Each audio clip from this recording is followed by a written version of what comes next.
क्या आप जानते हैं अंग्रेज द्वारा 61 वर्ष में भारत का 7 बार विभाजन किया गया है। अखंड भारत हिमालय से हिंद महासागर तक और ईरान से इंडोनेशिया तक फैला हुआ था। 1857 में भारत का क्षेत्रफल 83 लाख वर्ग किलोमीटर था, जो वर्तमान में 33 लाख वर्ग किलोमीटर है। 1935 में अंग्रेज ने श्रीलंका को भारत से अलग कर दिया। श्रीलंका का पुराना नाम सिंहन द्वीप था। सिंहन द्वीप का नाम बाद में सीलोन रखा गया। सम्राट अशोक के शासन काल में श्रीलंका का नाम तम्रपन्नी था।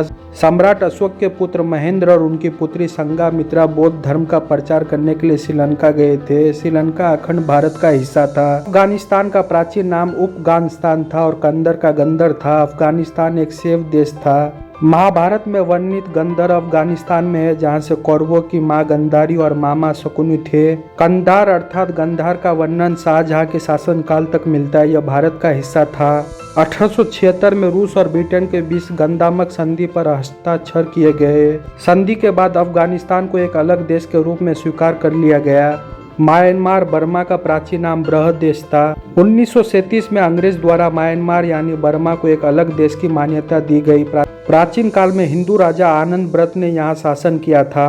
नेपाल को प्राचीन काल में देवघर के नाम से जाना जाता था। भगवान बुद्ध का जन्म लुम्बिनी में हुआ था और माता सीता का जन्म जनकपुर में हुआ था, जो आज नेपाल में है। 1904 में अंग्रेजों ने नेपाल को एक अलग देश बना दिया था। नेपाल को हिंदू राष्ट्र नेपाल कहा जाता था।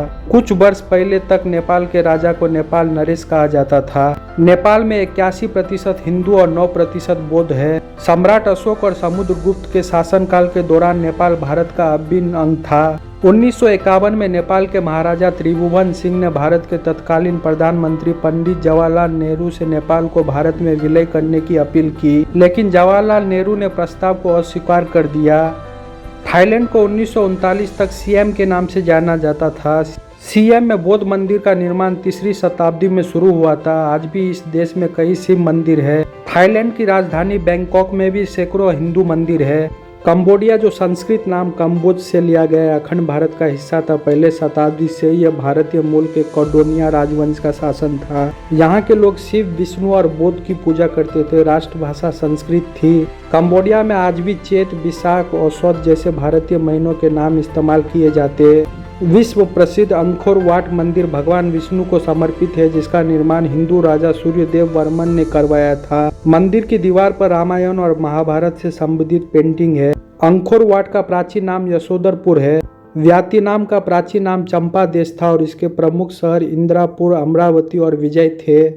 यहाँ कई शिव, लक्ष्मी, पार्वती और सरस्वती मंदिर अभी भी पाए जाते हैं। यहाँ पर शिवलिंग की भी पूजा की जाती है। मलेशिया का प्राचीन नाम मलय देश था, जो आज एक संस्कृत शब्द है जिसका अर्थ है पहाड़ों की भूमि। मलेशिया का वर्णन रामायण और रघुवंशम में मिलता है। माल्या में शैव धर्म का प्रचलन था। यहाँ पर देवी दुर्गा और भगवान गणेश की पूजा की गई। यहाँ की मुख्य भाषा संस्कृत थी। इंडोनेशिया का प्राचीन नाम द्वीपांतर भारत है, जिसका उल्लेख पुराणों में भी मिलता है। द्वीपांतर भारत का अर्थ है भारत के पार सागर। यह हिंदू राजाओं का राज था। सबसे बड़ा शिव मंदिर जावा द्वीप में था। यहाँ के मंदिरों में मुख्य रूप से भगवान राम और भगवान कृष्ण की पूजा की गई थी। इंडोनेशिया के प्रमुख स्थानों के नाम या आदर्श वाक्य अभी भी संस्कृत में है। तिब्बत का प्राचीन नाम त्रिवष्टम था, जो 2 भागों में विभाजित था। 1907 में चीनियों और अंग्रेजों के बीच एक समझौते के बाद एक हिस्सा चीन को और दूसरा लम्बा को दे दिया गया। 1954 में भारत के प्रधानमंत्री जवाहरलाल नेहरू ने चीनी लोग के साथ अपनी एकजुट दिखाने के लिए तिब्बत को चीन के हिस्से के रूप में स्वीकार कर लिया। भूटान को 1906 में अंग्रेजों ने भारत से अलग कर एक अलग देश के रूप में मान्यता दे दी। भूटान संस्कृत शब्द भू उतान से बना है, जिसका अर्थ है ऊंची भूमि। 14 अगस्त 1947 को अंग्रेज द्वारा भारत का विभाजन हुआ और पाकिस्तान पूर्वी पाकिस्तान और पश्चिम पाकिस्तान के रूप में अस्तित्व में आया। मोहम्मद अली जिन्ना 1940 से ही धर्म के आधार पर एक अलग देश की मांग कर रहे थे, जो बाद में पाकिस्तान बन गया। 1971 में भारत के सहयोग से पाकिस्तान को पुनः विभाजन हुआ और बांग्लादेश अस्तित्व में आया। पाकिस्तान और बांग्लादेश का भी भारत के हिस्से थे। अगर ये वीडियो आपको अच्छा लगे तो वीडियो को लाइक कीजिए, शेयर कीजिए और सब्सक्राइब कीजिए। और ये फैक्ट आपको पता था तो कमेंट कीजिए।